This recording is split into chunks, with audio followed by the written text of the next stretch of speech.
okay, physical therapy assistant, that must mean maybe I can work with athletes, right? That's what I thought.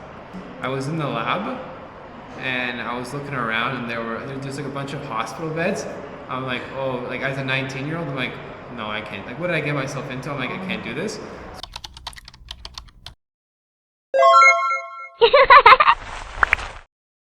Hello everyone! So today we invited another classmate. His name is Stefan, and we were both in the OTA and PTA program. Stefan, thank you for taking my interview. Thank you for having me, Julie. Yeah. Can you briefly introduce your background?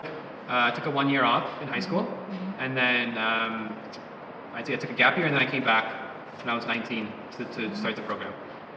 So I have a question, what are your expectations when you were picking this program? Oh, my expectations. So okay, coming out of high school, I was thinking, well, all I read was physical therapy assistant.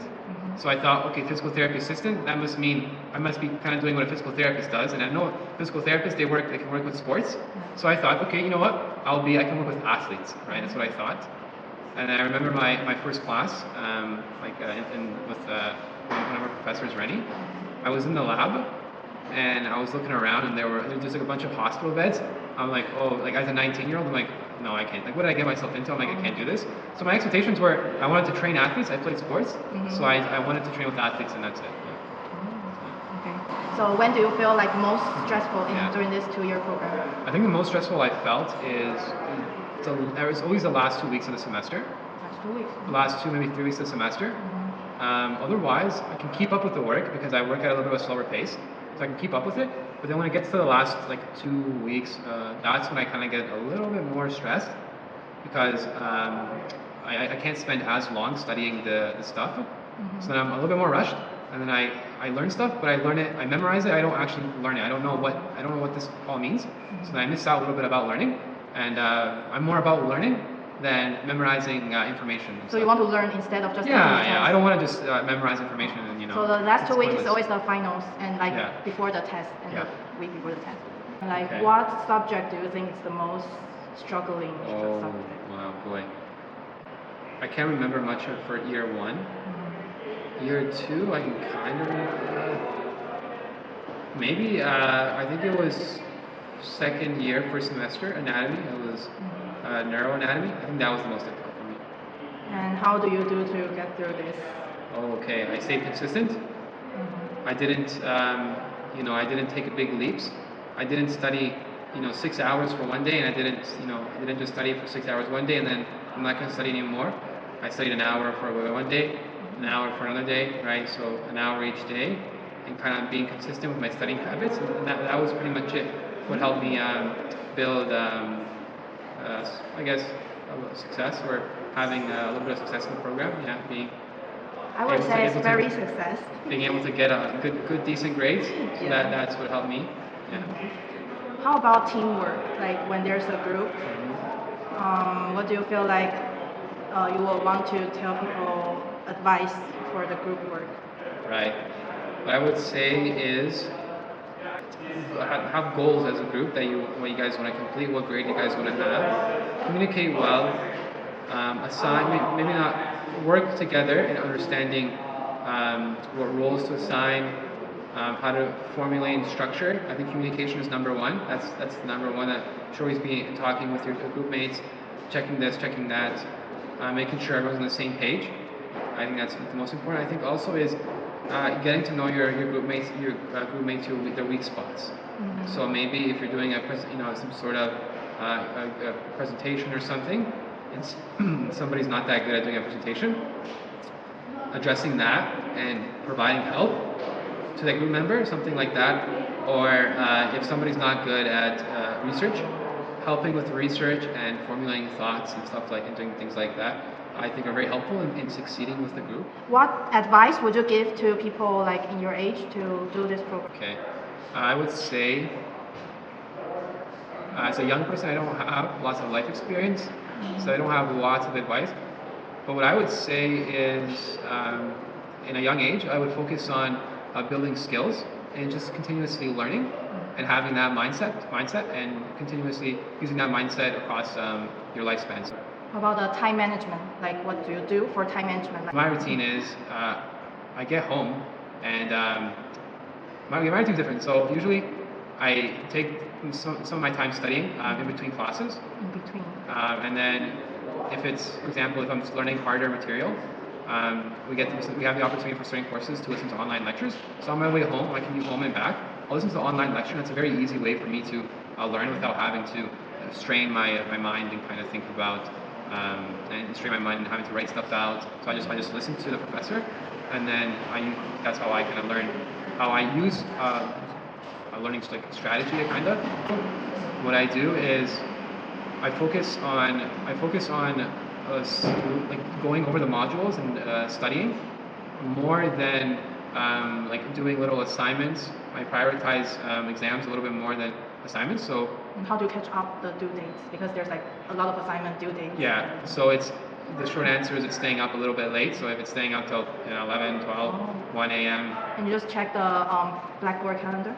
I use the Blackboard calendar, the calendar that you're given, but I do also look through the critical path and make my own schedule. But I don't make like studying schedules. Basically, I kind of just study 2 to 3 hours a day, and I just split it up. So whatever is most important, what stuff is more content. Let's say it's finals, and I know there's more content, and I didn't study for this course throughout the semester, so I know less for that course. I'll focus on that course. I'll study for an hour or two, and then I'll end up taking a break. But my break is I exercise, so I use an exercise bike, and then I actually continue studying on the bike. So I do kind of two things at once. And then because you want to have a balance, so physical activity is that's what I do. So I study, I do exercise, and then I'll take my break, and then I'll study again. So that's kind of my routine. 2 weeks, maybe especially a week. Like how soon do you start to prepare for the final exam or midterm? It's 2 weeks before, if it was possible. So reading week, start from reading week. Yeah, so I start from reading week, and then reading week is the most valuable time. And then whatever I couldn't get done in reading week is where I try my best to get the other stuff done, and that's it. Okay. So is there any placement experience you want to share? What do you do on placement? What do you found different in school and in placement? Right. What I found different was applying the concepts, the theory concepts, to an actual environment like a hospital. Because I think I was not very mature and I was very unexperienced. I don't have lots of life experience. I don't have lots of kind of those soft skills like problem thinking and problem solving. So it was a difficult transition. It was very scary because you don't want to hurt the patient. So sometimes, that's kind of part of learning and becoming professional.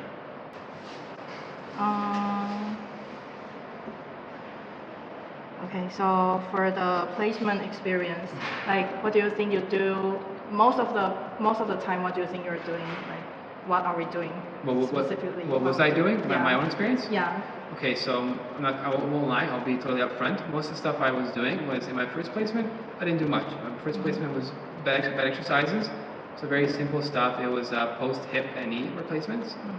So I was doing bed exercises. I was helping with ambulations, not on my own, but with the physical therapist and therapy assistant. And I was doing transfers. They were 2-person transfers, and those were all my skills. So I knew how to how to put my hands on a patient and walk with them. I knew how to help do a transfer. Right now, that was just one transfer. It was just going up to sit up and stand up. In the intro placement. In the intro placement. And I didn't learn any vitals, and I learned how to do exercises, bed exercises. So I learned simple exercises. I learned how to communicate the exercises, how to demonstrate it, and that was it. Yeah. Those were all so 90% of my caseload was I'd see 12 patients a day. In about 8 of those patients, I would do just half an hour sessions of bed exercises. 12 is a lot. Yeah, 12. Yeah, about 12. But four I would do with the physical therapist or assistant. It was mostly ambulations and transfers. Right, so but those were easy. There's 10 minutes, you kind of just do a transfer, you walk back forward, you sit back down, you go to bed, and do just 10 minutes of ambulation and about 30 minutes per patient of exercises, bed exercise. So do you feel like something you did in the placement and Humber didn't really teach? Oh, okay. Humber's missing out on little stuff that they can teach students. I think it's for example, we don't have a mechanical lift. Yeah, the 4-year lift. So learning that placement, it's not difficult, but it's because placement is where you want to shine. You don't want to come into placement. Placement's about learning, but you want to already know a good amount. Yes. Otherwise, if you're spending most of your time learning, you're missing out on having an actual caseload. You're missing out on showing your potential and potentially being hired and Yeah. taking full advantage of that placement. Yeah. So do you think you have some tips about like interacting with the co-workers during placement or preceptors? Right. My first tip is I would be nice to everyone. Be nice to the therapist, the physical therapist, occupational therapist, the assistants, the nurses especially. I'd be nice to them. Like nice, like greeting every day? Yeah, I'd say good morning. Right, good morning means a lot. You say good morning to people. You say hello. Kind of engage with people. You build connections. You don't just walk by them, or because then it kind of looks like it looks like maybe you're scared of them, or they might think, oh, he's not very friendly, right? So things like that, building those communication skills are also very important, and they come very hand in hand. So yeah. What would you wish you know before you join this program? I signed up for this program, even though I didn't know what it was. That was not my biggest regret. My biggest regret was not being as social. I wish I would have been more social in my first year, particularly with students, and particularly with professors. I wish I would have been more. Yeah, I wish I would have been more social, asking more questions, maybe building more connections with professors, because at the end of the day, it's not always just about grades, right? If you want to have a job, you need Then why you didn't do that in the first Why? Because I was intimidated. I was scared of the professors, right? I was a little bit intimidated, so I was a little bit scared to kind of ask a question and maybe have the wrong question. So that's why I was a little bit, or have a stupid question, or that's fine, right? Yeah, I think everyone has that kind of worries. Yeah. So, what's your expectation, like your future plan? Okay. My future plan is, as of now, I've only planned a year out, and I don't have a strict plan. My plan is just to work as a occupational therapy assistant or a physical therapy assistant or both, and just do that for a year, maybe 2 years, and then save up some money. Hopefully, study somewhere else, because I think physical therapy. I would like to become a physical therapist, and it's very competitive here. So I don't know where, somewhere in the world where I can study physical therapy and become a licensed physical therapist and practice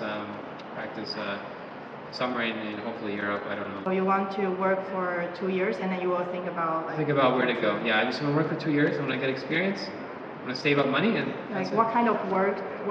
Like, do you want to work in the hospital settings? I think I would want. Or athlete, I think my mind's changed. When I was younger, I wanted to work with athletes. Maybe I'll change again, but now I like to work in a hospital and kind of test that out and build connections, mainly meet people that are older than me, have more experience, and they're a little bit higher up in the chain, and have a better kind of education and better credentials that I can kind of learn from them, and also potentially have them as references and have them for very ambitious. Yeah, a little bit, not kind of. Okay. So at the end, is there anything you would like to say to the people who's considering joining this program? I would say, if you have the opportunity, it's a 2-year diploma, so it's not long. So you don't have to spend lots of time. There's lots of academic stuff to be learning, but it's not like studying at University of Toronto. So you're not dealing with complex equations all the time or anything like that. So I wouldn't say it's as academic demanding. What I would say is, I can only speak to people of my age. I'd say if you're young, you don't know what you really want to do, you don't know what the choice is. I think it's better to make the choice than to think about what's the right choice. Just make a choice instead of thinking which one is. Because I don't think there's always a right choice. I think everyone's path will eventually lead them down to where they should be and to what they want to become. That's really helpful. Thank you. Thank you for Julie, accepting my interview. for having me. It's a pleasure. I think the content is very interesting. Yeah. Bye. Bye.